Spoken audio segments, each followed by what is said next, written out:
Mis amados, bienvenidos a la casa de Dios. Amados que nos siguen por la red, les damos la más cordial bienvenida. Es para nosotros un placer y una bendición que nos sigan por la red. Agradecemos la visita que hacen. Les seguimos pidiendo que si tienen alguna necesidad, alguna petición, lo pueden hacer por ahí y con gusto les daremos respuesta a su necesidad. Amados de Irapuato, bienvenidos a la casa de Dios también. Les amamos en el Señor y en verdad son una bendición, es un placer que estén con nosotros. Estoy seguro que papá está contento y está feliz. Y yo quiero invitarlos a que se pongan de pie. Por último, vamos a leer la palabra de Dios. Es por reverencia a Dios, no a nosotros, sino a Dios. Y vamos a leer el libro de Esther, capítulo 3, del verso 1 al verso 6. Y dice el libro de Esther, capítulo 3, verso 1 al 6 de esta manera. Después de estas cosas, el rey Asuero engrandeció a Amán, hijo de Amedata, Agageo, y lo honró y puso su silla sobre todos los príncipes que estaban con él.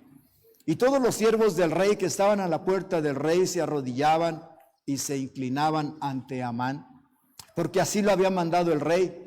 Pero Mardoqueo ni se arrodillaba ni se humillaba. Y los siervos del rey que estaban a la puerta preguntaron a Mardoqueo: ¿por qué traspasas el mandamiento del rey?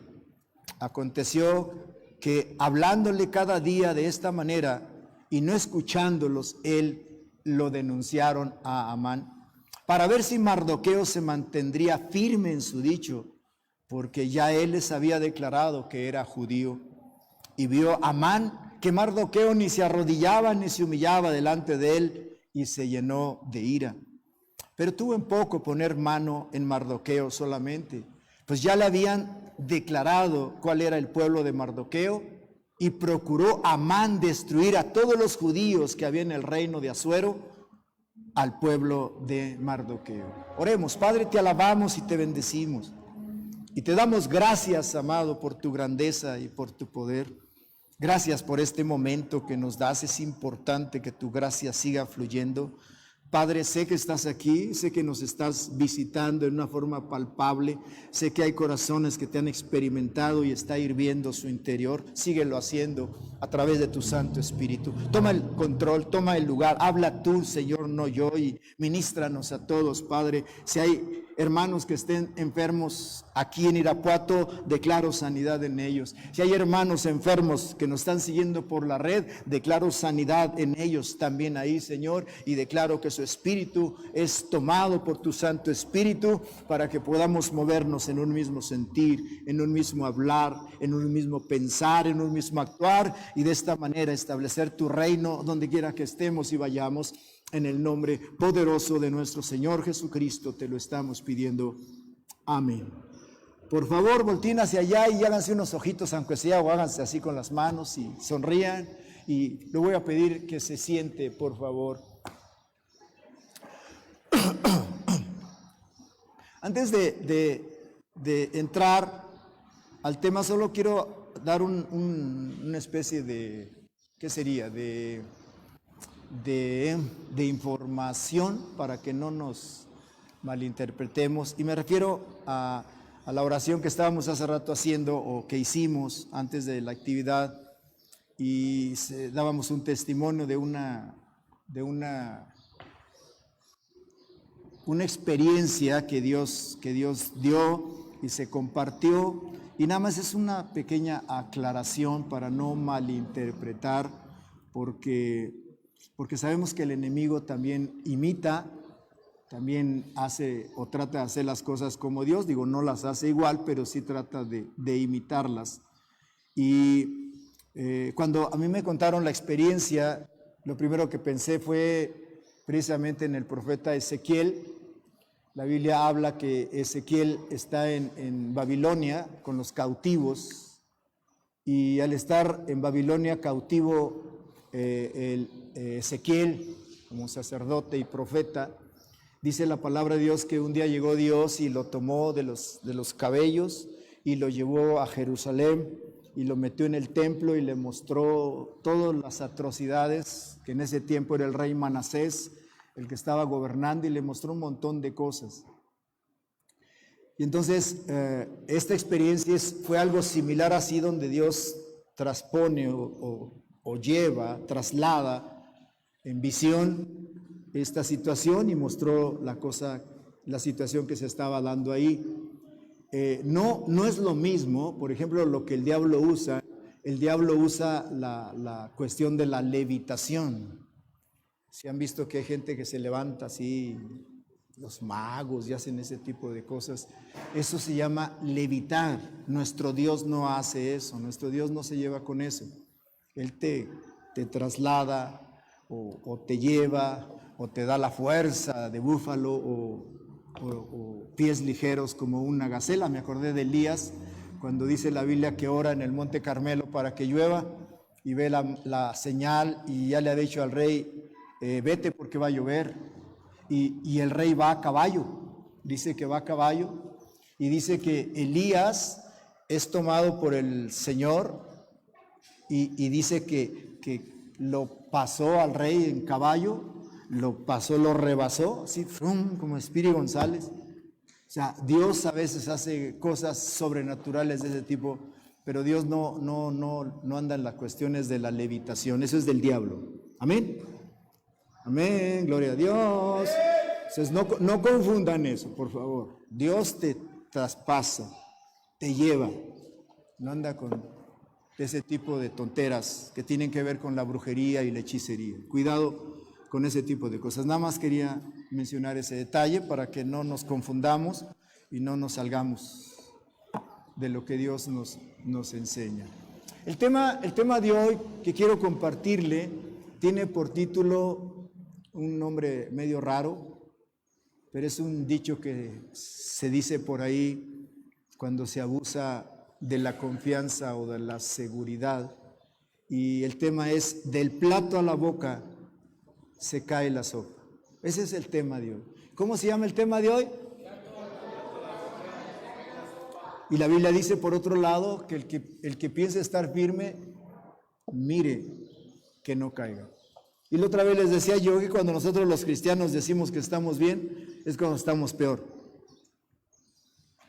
Y nada más para confirmar lo que le estoy diciendo, el apóstol Pablo dice, hablando de su propia experiencia paulina, dice él, cuando yo soy débil, entonces es cuando yo soy fuerte.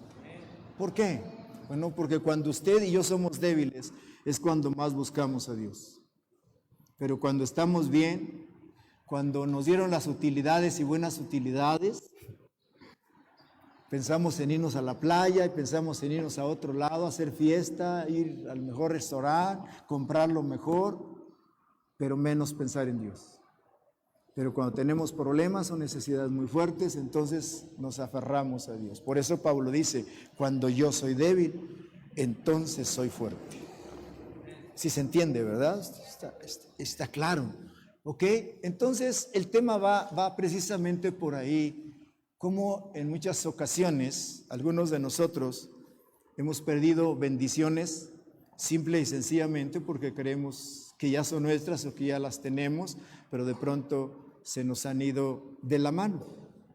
Así es que esta enseñanza tiene que ver precisamente con la forma en la que, sobre todo Amán, el personaje que acabamos de leer, precisamente por la cuestión de la ira y la ambición que él tenía, se le fue, diría yo, esta bendición de las manos, le fue truncada, simple y sencillamente por querer tomar las cosas a su forma, a su estilo y en su tiempo, cuando no es tiempo todavía.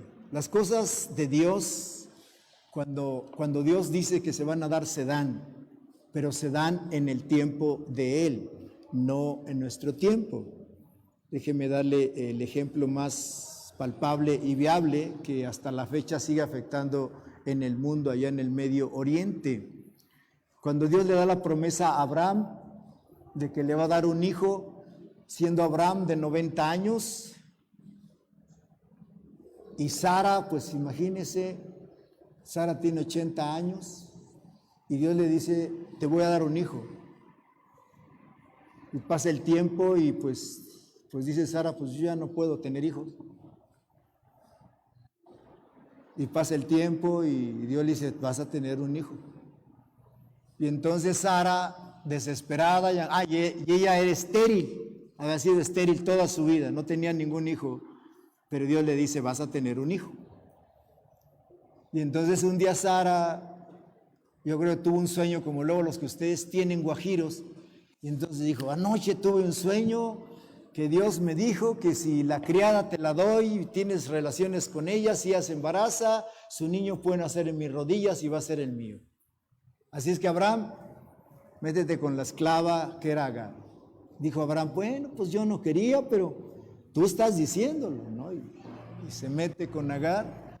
Y para no serla tan cansadas, nació su hijo y resulta que su hijo Ismael es quien después viene en la línea de los ismaelitas, los árabes. Los árabes son primos de los judíos y es un pleito desde entonces que hasta ahora se sigue dando en el Medio Oriente. Digo, si quieren ayudarle a Dios, les estoy dando ese ejemplo. Cuando Dios te da una bendición, tienes que aprender a esperar su tiempo de Él, no tu tiempo. Amén. Le dijo el Señor a la iglesia allá en el Monte de los Olivos cuando se iba, en Betania, les dijo, me voy, pero vengo pronto. Y van 2000 años y no vino. Ya lo estamos esperando ahora sí, pero van 2000 años. Y dijo él, vengo pronto. Interesante, ¿no? Porque Dios es eterno y se mueve en la eternidad. Para Él no hay ayer ni mañana, todo es igual, todo es lo mismo, todo es glorioso. Por eso cuando Dios nos ministra, aunque usted esté torcido o chueco o feo, no es cierto, Él hace cosas bonitas. Él siempre nos ve derechos y siempre nos ve hermosos y siempre nos ve echándole ganas. Así es Dios, porque Él nos ve como un producto terminado. Y nosotros estamos en esa transición de formación. Así es que déjeme entrar ahora sí al tema. Amán era prácticamente el segundo del rey de Media y de Persia. Este amigo Amán lo tenía prácticamente todo lo tenía para, diría yo, hacer y deshacer a su antojo, pero quería más. Lo malo es que se metió con la persona equivocada en el reino, precisamente, y porque con quien se metió, pues primero era hijo de Dios y segundo representaba a todos los judíos. Y también aquí hay una enseñanza interesante. Tengamos cuidado con quién nos metemos.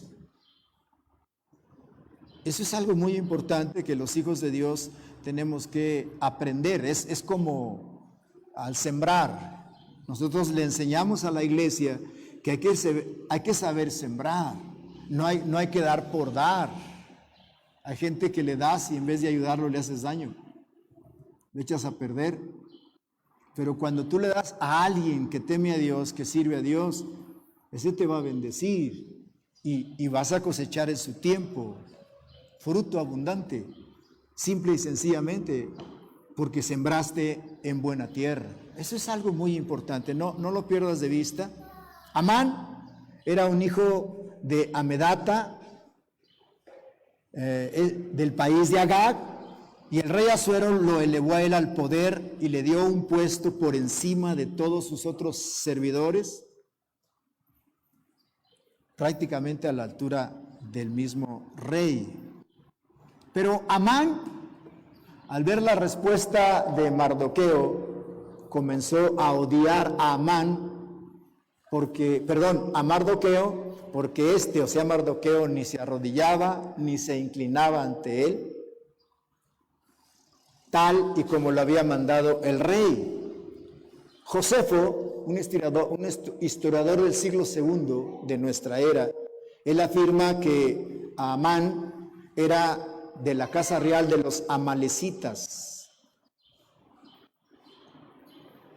Agageo Algunos creen que Amán era descendiente del rey Agag, amalecita, a quien el rey Saúl le perdonó la vida contra el mandato de Dios y que después Samuel, el profeta Samuel, prácticamente lo mató.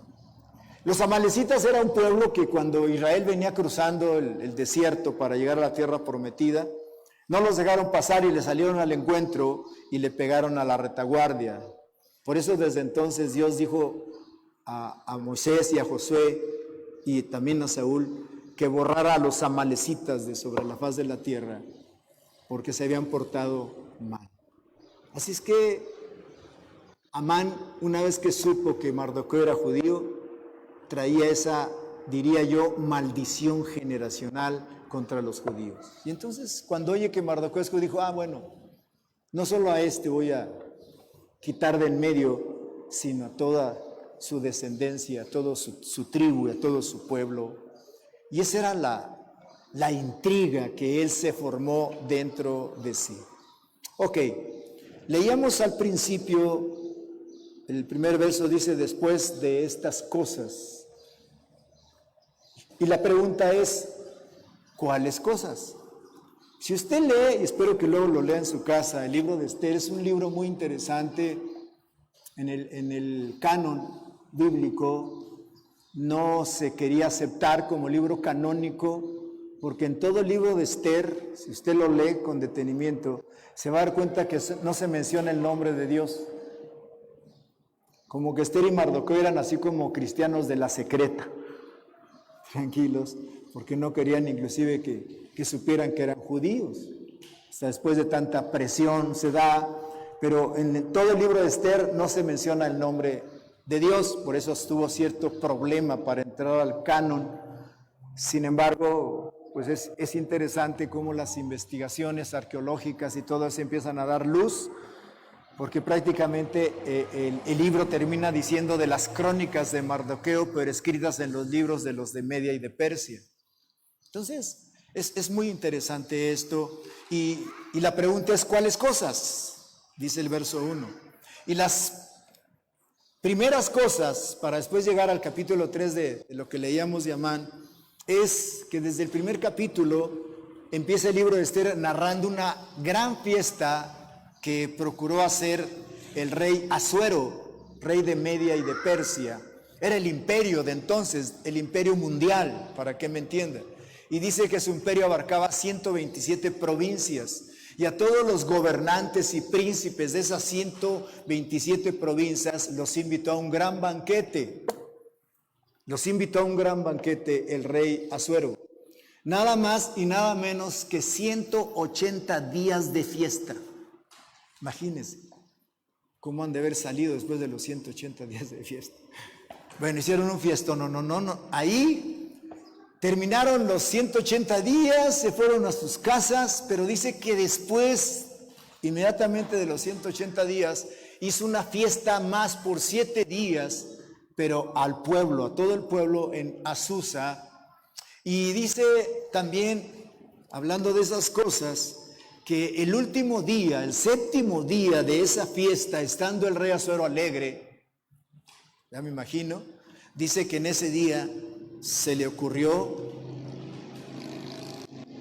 invitar o que trajeran a la reina Basti a que viniera a la fiesta, porque él quería prácticamente presumirla. Era una reina muy hermosa, muy bonita, y le pidió que viniera con su atuendo real, su corona, su vestimenta real, y que todo, porque quería prácticamente exhibirla.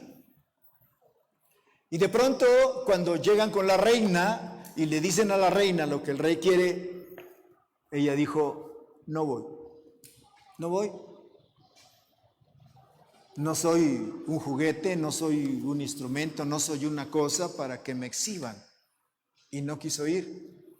Lógicamente que eso molestó al rey, y no solo al rey, sino a todos los que estaban ahí, sus súbditos. Y entonces el rey dice, bueno, ¿qué haremos o qué le hacemos a la reina por no haber acudido a la orden que yo le di? Y dice la palabra de Dios que entonces uno de los sabios que estaba ahí, que se llamaba Memucán, delante del rey y de los príncipes, dijo: no solamente contra el rey ha pecado la reina Vasti, sino contra todos los príncipes y contra todos los pueblos que hay en todas las provincias del rey Asuero. ¿Por qué? Dice: porque este hecho de la reina llegará a oídos de todas las mujeres, y ellas tendrán en poca estima a sus maridos, diciendo: el rey Asuero mandó a traer delante de sí a la reina Vasti, y ella no vino. Entonces dirán las señoras de Persia y de Media que oigan el hecho de la reina a todos los príncipes del rey, y habrá mucho menosprecio y enojo. Y entonces simple y sencillamente dice que dijo Memucán: destronemos a la reina, que no más vuelva al trono, porque lo que puede provocar ella es que ahora, de aquí en adelante, todas las mujeres que lo sepan van a hacer que los hombres se vuelvan mandilones. Bueno, en términos mexicanos. Y de hoy, para que lo entiendan, por eso se encendieron y dijeron: no, ¿cómo? No solo contra el rey, sino contra todos los hombres del imperio sucedió toda esta situación. Y pues rápido, ¿no? Atendieron, escucharon, y es precisamente cuando se hace por primera vez el primer concurso de belleza en el mundo, que quizás lo han oído, de la reina Esther, y cómo llega y cómo gana y cómo Dios revela ahí. La cosa es que ella es la reina ella. Amén, pero ese es otro tema. Estamos hablando acá. Solo quería mencionar las otras cosas para que más o menos nos reubicáramos. Y dentro de toda celebración y fiesta y todo, es cuando el rey Asuero levanta a Amán y lo pone como segundo de a bordo prácticamente de él. Y entonces el rey engrandece a Amán, lo honra de una forma muy especial. Honrar quiere decir mostrar públicamente admiración por él, dando testimonio en el momento en el que lo está nombrando, pero públicamente. Entonces le da esa honra, y no solo eso, sino que también su lugar de donde estaba, a lo mejor al quinto, cuarto, séptimo, lo pasa y lo pone sobre prácticamente todos sus súbditos. Y entonces llega a ser, decía, el segundo de todo el palacio y de todo el imperio. Y estableció, dice la palabra de Dios, su autoridad. Es decir, lo hizo primer ministro del imperio, así como Daniel, el profeta Daniel, lo había sido anteriormente de Nabucodonosor y de Belsasar, su hijo. Así, a ese nivel de Daniel estaba Amán. Por eso decía yo hace un rato, Amán lo tenía todo. Todo lo tenía. ¿Qué más podía pedir Amán si era el segundo del rey? ¡Wow! Y dice la palabra de Dios que entonces el rey a todos los servidores que estaban a un lado de él, les mandó el rey directamente que cuando pasara Amán se arrodillaran delante de él. En eso consistía precisamente el honrarlo, dándole ese lugar que el rey había expresado. La expresión arrodillar indica humillación. Indica algo que se hace para rendir homenaje a un superior. Por ejemplo, también cuando José llega a ser el segundo en Egipto, el imperio egipcio, también llegó a ser el segundo. También Faraón prácticamente ordenó que se pregonara que delante de José se arrodillara todo Egipto, porque era el segundo a bordo. Así es que ese era ahora el reconocimiento que Amán tenía, que se inclinara ante Amán y que todo era orden del mismo rey Asuero. Esa era la orden. Y todo el imperio sabía que Amán era el segundo y que todo el mundo cuando lo viera tenía que postrarse de rodillas y agachar la cabeza y punto. Pero Mardoqueo tenía trabajo ahí en el palacio, también era pesado. Mardoqueo no tanto. Pero Mardoqueo, cuando oyó esto, decimos ahora, le entró por un lado y le salió por el otro. Y pasaba Amán y Mardoqueo como si la Virgen le hablara. Y entonces un día los siervos de Amán se dieron cuenta y dijeron, a ver, y oye, ¿te has fijado que Mardoqueo cuando pasa Amán ni cuenta, ni lo adora, ni se arrodilla, ni nada? No, no he visto, a ver. Y se pusieron a ver y observaron que efectivamente cuando pasaba Amán, Mardoqueo ni sentaba ni nada, no hacía nada. Y entonces los siervos van a Mardoqueo y lo encaran y le cuestionan, oye, ¿por qué traspasas el mandamiento del rey? Y entonces dice, y aconteció que hablándole cada día los siervos del rey, o sea, pasaron días y le decían, oye, ¿por qué? Simple y sencillamente Mardoqueo no hizo caso y no atendió a la orden del rey, porque Mardoqueo tenía una relación íntima con Dios. Y sabía Mardoqueo que Dios no es una religión, sino es una relación. Y que Dios es un Dios, y los que conocemos a Dios sabemos que Dios es muy celoso. Muy celoso. No sé si aquí haya alguien que en algún momento se haya sentido celoso de algo, pero los celos te embotan. Los celos te hacen ver cosas que no son. Los celos te hacen perder la noción del tiempo y hacer tontera y media. Dios es muy celoso. Dios, cuando tú le entregas tu corazón, quiere todo. No sé si ustedes han leído la historia interesante del profeta Ezequiel, hablando de Ezequiel. A mí se me hace muy impactante cómo Dios, cuando le dice a Ezequiel, le dice, te voy a quitar al deleite de tus ojos. Y el deleite de sus ojos era su esposa. Y Dios le dijo en la mañana, te voy a quitar el deleite de tus ojos. Y dice la Biblia, y por la tarde su esposa murió.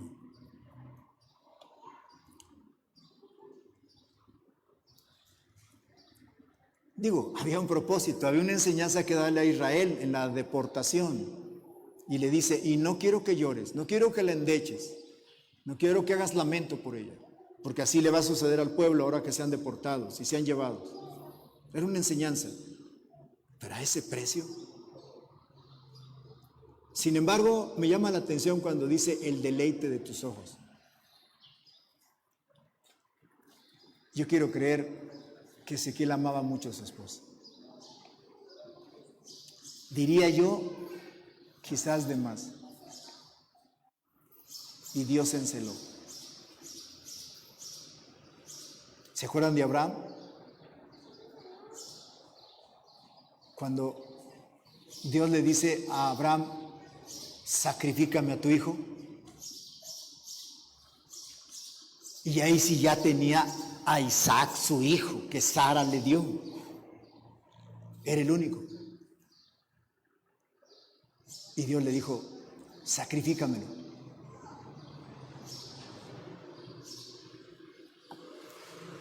Yo por eso, por las dudas, le digo a Dios, Señor, yo amo a mi esposa, pero te amo más a ti, ¿eh?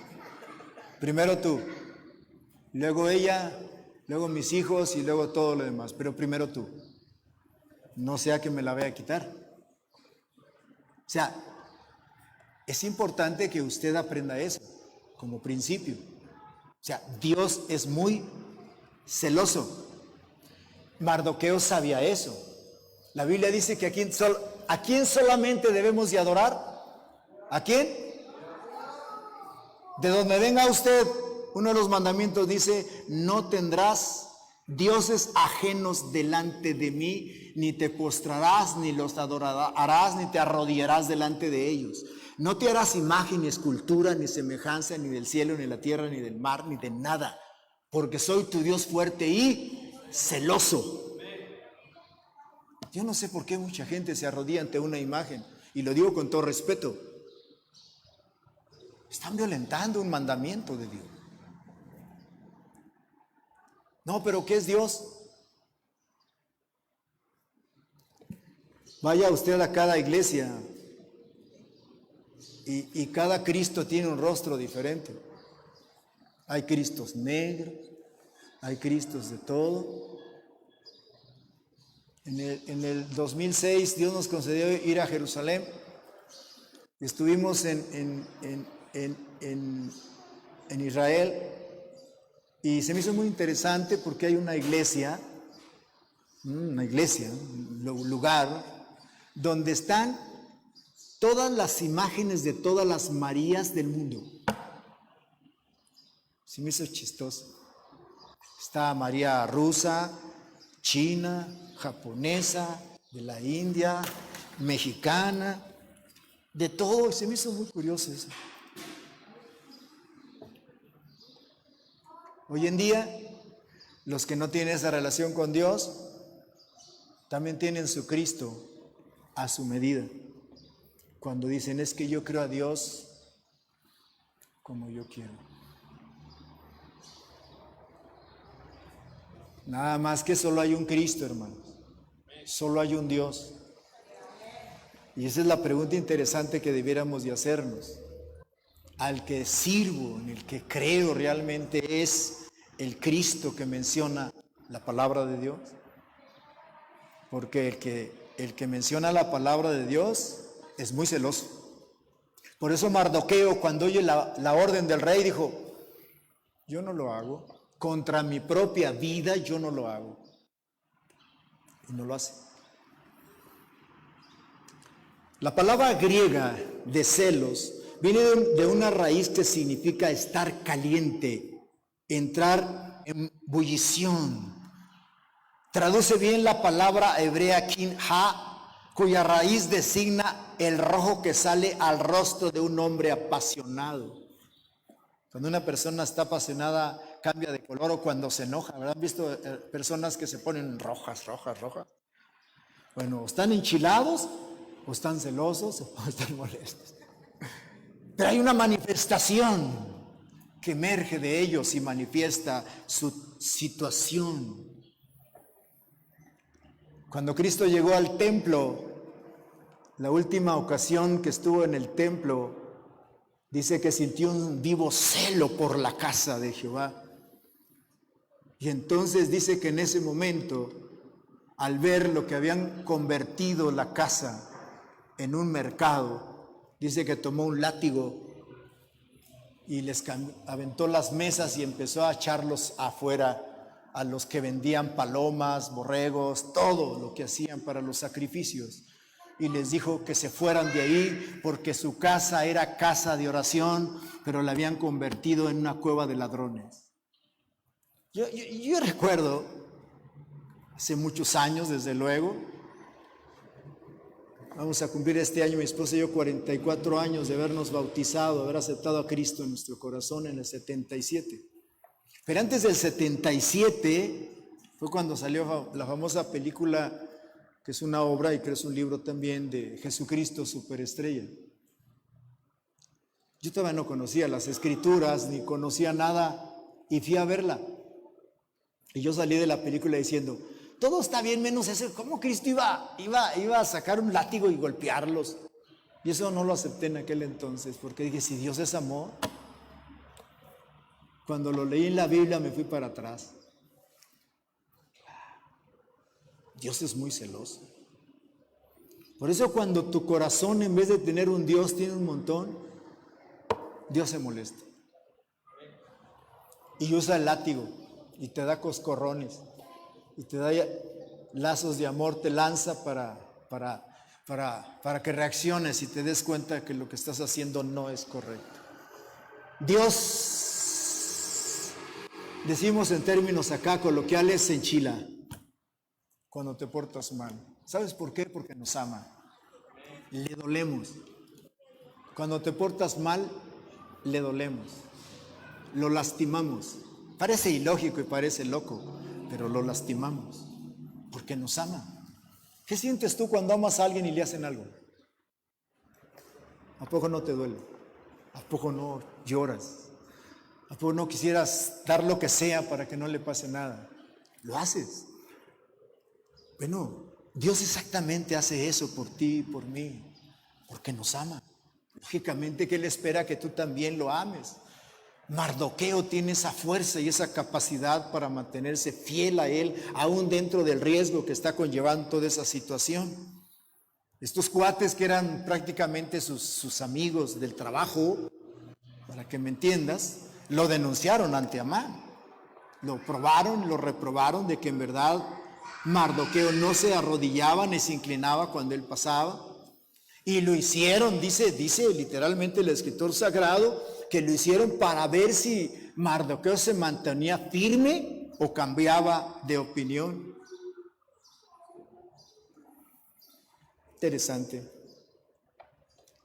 Y la palabra denunciar quiere decir publicar, promulgar. O sea, no lo hicieron en secreto, lo hicieron en público, simple y sencillamente, para que Amán se diera cuenta de la situación y de una u otra manera quedara a su merced.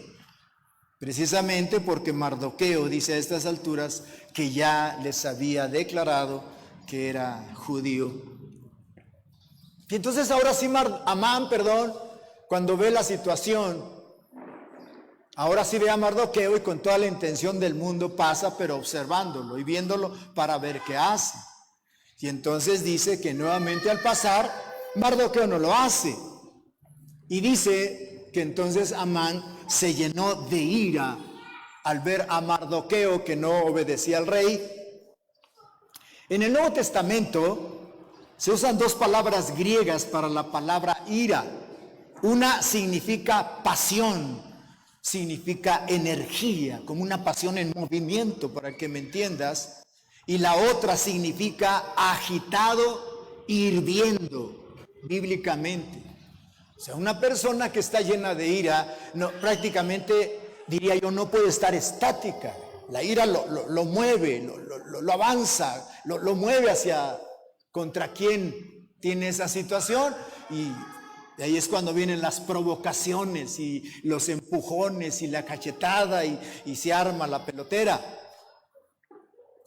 Sin embargo, este amigo se autocontrola y dice, me la vas a pagar, porque entonces tiene un poco a Mardoqueo y entonces medita y dice, no solo él, voy a raer a todo su pueblo. Y entonces dice la palabra de Dios que va y le dice a Asuero, el rey, que hay un pueblo que no obedece al rey. Le mete intriga. Dice, hay un pueblo que no te obedece, rey, ¿para qué lo quieres y para qué nos sirve? Si tú me permites que yo los borre del mapa, yo peso 10,000 talentos de plata para el tesoro del rey. ¿Sabes cuántos son 10,000 talentos de plata? 10,000 talentos de plata son 330,000 kilos de plata. Montones. Todo por la ira, todo por la ambición, todo porque se le metió un negrito ahí en el arroz y quiere borrarlo del mapa, pues él ya sabía que Mardoqueo era judío. Y entonces él, en su mentalidad, teniéndolo todo, desea destruir, aniquilar, exterminar a los judíos. En el hebreo, esta raíz denota persecución religiosa o conversión forzada, reducir a pedazos o en cenizas algo material u ocasionarle un grave daño. Eso significa destruir en el hebreo. Y Amán, siendo el segundo del rey, ahora diría yo, detiene ese proceso simple y sencillamente porque un tipo llamado Mardoqueo, que cree en Dios y que es judío, no se arrodilla ante él. Yo quiero que medites en esa situación y pienses por un momento. ¿Se acuerdan cómo se llama el tema? Del plato a la boca se cae la sopa. Este cuate ya lo tiene todo. Es el segundo del rey, es riquísimo el amigo. Tiene una esposa, tiene hijos, tiene bienes que da miedo. Porque los presume, ahí el libro de Esther los menciona también. Y habla del poderío que tiene este cuate. Solo por una persona, por un cuate detiene ese proceso de bendición que ya tiene y que puede vivir sin ningún problema, pero no.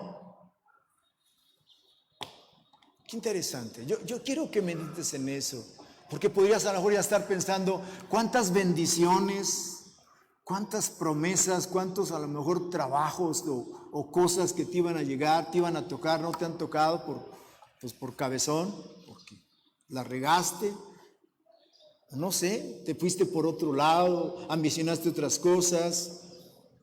¿Qué le hacían los judíos a él? ¿Por qué quería destruir a los judíos si ni le habían hecho nada? Sin embargo, le agarró contra ellos. Y dice la palabra de Dios que después de que la reina lo invita, él va a su casa y le cuenta a su esposa, Aceres se llamaba su esposa, y les cuenta todo su poderío y se gozan y se deleitan. Pero él les dice, pero hay un cuate que me cae hasta acá, no lo paso ni con Coca-Cola. Y entonces la esposa le dice, mira, ahora en la fiesta pide la cabeza de él y quítalo del medio y listo, hombre, no hay ningún problema. Y el consejo que le dan es que levante una horca de 50 pies de altura, 50 codos, de altura, como 25 metros aproximadamente de altura, para que cuelguen a Mardoqueo ahí y se quite el problema. Sin embargo, dice la palabra de Dios, ¿cómo es Dios perfecto en sus tiempos? Mientras Amán está tramando eso para el siguiente día, esa noche, dice la palabra de Dios, que el rey está acostado en su cama real y de pronto Dios, el Espíritu Santo, no lo deja dormir. Y entonces se acuerda que Mardoqueo hizo algo en favor de él días atrás.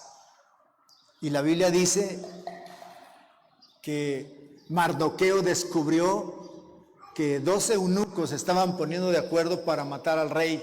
Y él lo denunció y se investigó y se descubrió que era cierto. Mataron a los eunucos. Pero el rey pregunta, ¿le hicieron algo a Mardoqueo? No, ni lo fumaron ni nada, pasó como de noche. Y entonces en ese momento Dios trabaja en la mente del rey, aquel ya tiene la horca para Mardoqueo.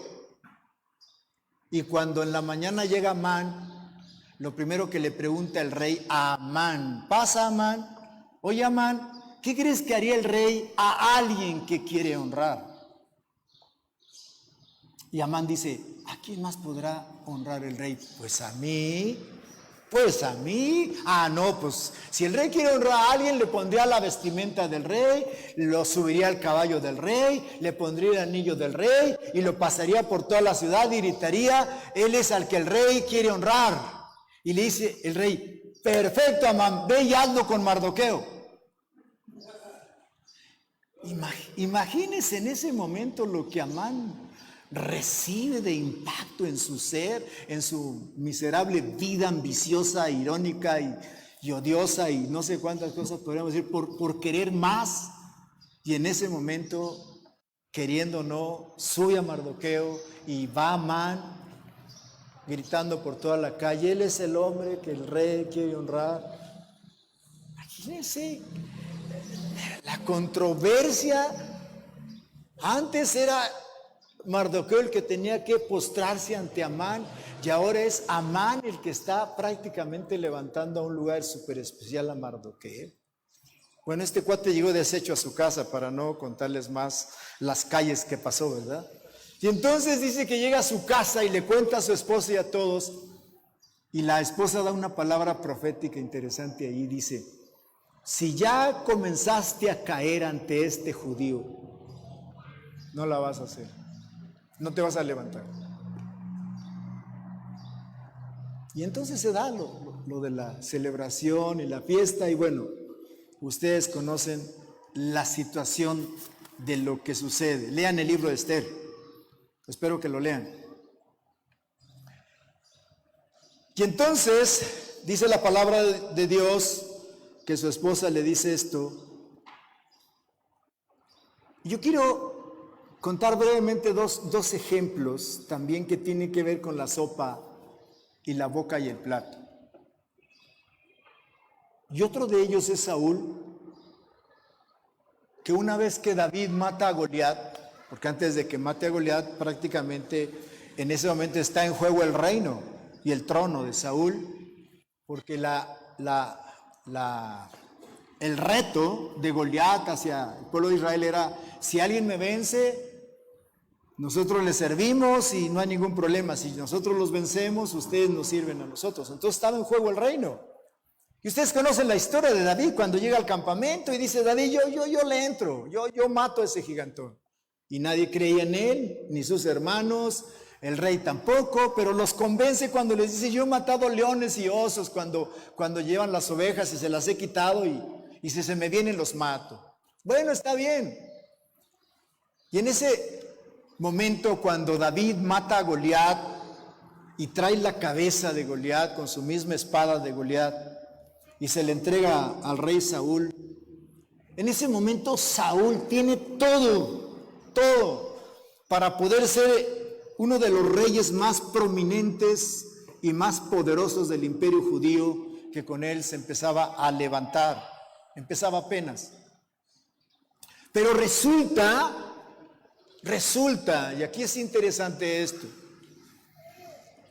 porque mientras Amán, por cuestiones de ambición, de ira y odio, se le cae la sopa, a Saúl se le caen, yo diría, por dos cosas.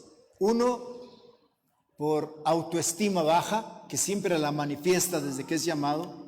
Trae autoestima baja a Saúl, nunca sanó de la autoestima baja. Y dos, se puso celoso. Esa autoestima lo provocó a celos contra el rey David, simple y sencillamente porque cuando entraron a la ciudad con la cabeza de Goliat y el triunfo del tesoro de los filisteos y todo lo que habían cosechado como botín, la gente, las mujeres sobre todo, espontáneamente empezaron a cantar un cántico que decía: Saúl mató a sus 1000 y David mató a sus 10,000.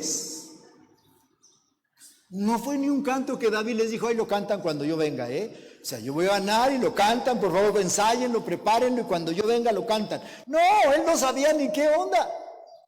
Pero cuando Saúl oye aquello, en ese momento empezó a moverse acá algo ardiendo y le empezó a fluir fuertemente, se puso rojo, colorado, y no sé si se agachó más o creció más porque era alto. Y entonces hace una expresión y dice: solamente falta que le den el reino. ¿Qué culpa tenía David ahí? Este cuate, todos sus problemas internos se metió eso, y todo lo que Dios le había prometido que le iba a dar, se le cayeron. Por autoestima baja y por celos. El último le voy a dar, hay muchos más, pero Belsasar era hijo de Nabucodonosor, babilonio. El rey que sucede a Nabucodonosor es su hijo Belsasar, y Belsasar toma el trono, y también fiesteros hasta donde no más. También hace una fiesta, invita a todos, su séquito, sus servidores y todo el imperio, y estando ya ahí entrados, Dice que manda a pedir, no a la reina Esther, él manda a pedir los vasos y los utensilios que se trajeron del templo de Salomón, y empiezan a usar los vasos que se usaban en el templo para tomar y hacer sus cosas. Y eso prendió a Dios. Eso le causó celo a Dios. Cuando usted haga algo para Dios, trate de hacerlo bien. No por hacerlo, no, al ahí se va. Enseña a sus hijos. Aprendamos nosotros que cuando traigan la ofrenda no la avienten, deposítenla. Son actos a lo mejor simples, pero que causan menosprecio la forma en la que usted lo entrega o la forma en la que usted lo da. Son cosas de Dios. Este cuate ya prendido trajo los utensilios y los vasos de oro y empezó a servirles vino en los vasos de oro a los paganos. Y dice que estaban en plena fiesta cuando de pronto dice que una mano apareció en la pared y escribió Mene, Mene, Tekel, Upharsin. Nadie entendió qué quería decir aquello. Y el rey mandó traer a magos y astrólogos que interpretaran la lectura y nadie lo supo. Pero su esposa le dijo, no sé dónde tendrían a Daniel enterrado, pero dijo, hay un Daniel que es con tu padre, él era intérprete de sueños y le revelaba, tráelo, él puede interpretar. Y viene Daniel y le dice, efectivamente, oh rey Belsasar, tienes todo para hacerla bien y ser, partiendo del testimonio de tu padre, puedes hacerla bien y tener todo. Pero la has regado. Mene, Mene, Tekel, Upharsin quiere decir, en balanza ha sido puesto, ha sido pesado tu corazón y ha sido hallado falto. Enderézate, rey, pídele perdón a Dios, humíllate, sírvele y Dios te va a bendecir más. Pero no lo hizo. Se hizo cabezón y la sopa se le cayó. Y dice que en ese mismo momento fue cuando llegaron los medos y los persas y conquistaron Babilonia por desobediencia. Aprenda a hacer las cosas de Dios con temor y con temblor. Todo lo que es de Dios, recuerde que Dios es un Dios vivo, no es una imagen, por eso no lo traemos colgado, ni lo tenemos. La Biblia dice, Pablo dice en los Corintios que nuestro templo nuestro corazón debe ser templo del Espíritu Santo. Y el Espíritu Santo es un ser vivo, activo. Amén. Ojo, no pierda de vista eso, por favor, porque muchos, yo diría que todos los días estamos propensos a ser bendecidos o a perder cada bendición. Amán lo tenía todo. Tuvo la bendición, tocó la bendición, la acarició, dijo el perro Bermudas, pero la dejó ir. Lo tuvo todo, amor, pero la dejó ahí. ¿Y sabe por qué? Porque quería más poder, porque quería ser el único. Ya era el segundo del rey. ¿Qué más podía pedir este cuate? Le pasó exactamente lo mismo que al diablo. El diablo era el segundo de Dios, era el regente de toda su creación. Pero un día se le metió el diablo al diablo y dijo, subiré al monte y seré semejante al Altísimo. Y fue derribado. Cayó de la gracia de Dios por ambicioso. No le salieron sus planes. Yo pregunto en cuanto a la sopa, ¿cómo estamos cada uno de nosotros?